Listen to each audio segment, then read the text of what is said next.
correct. We'll get to making money later. We want to make sure it's done right so that we can let this run in the background and not be overly concerned about it doing something that's wild and crazy and ends up losing us money later. I feel like he's targeting that to me, Peter. I feel very. No, that was very much to me.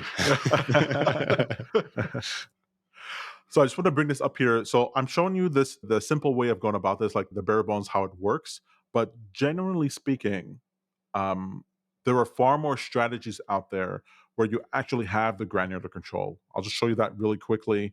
If I take a look at something from me, or we made this on one of the blueprint episodes. If I take a look at the strategy and the input settings, we actually have fields for the buy area, for the sell area, and so on. And so here's where you would actually put the message that you'd want to send.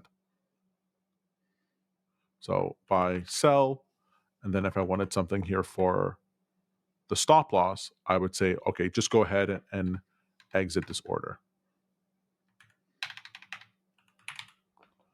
Exit the order. So it's a lot of copy and pasting to make sure that you're getting the commands that you need, and then you work it in order to make sure that you have the set that you're looking for. So over here on the strategy, when the script that I wrote says buy, it'll send this message. And even for take profit, I'll send this one. Now, just because these fields are here in the strategy, in this input tab, doesn't mean that automatically I click OK and it's set up. Right? Because what do I have to do here, Peter? I have to actually... You have to get the webhook? Exactly. Actually, I have to connect this strategy to Traders Post. This is something that comes up every now and then where someone will create this. All right, it's all set up. I click OK. Now I'm ready to go. But you actually have to go ahead and click on the alert button and connect this. Like just before, under conditions, I'll go ahead and choose my VWAP strategy.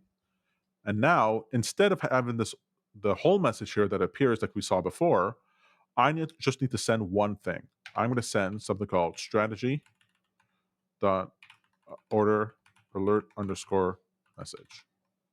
I think that's right.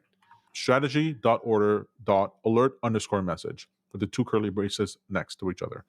Now, when I do this placeholder, and we know it's a placeholder because of the curly braces, it will be replaced with the relevant message in these fields. So we're doing something kind of interesting here in multiple layers.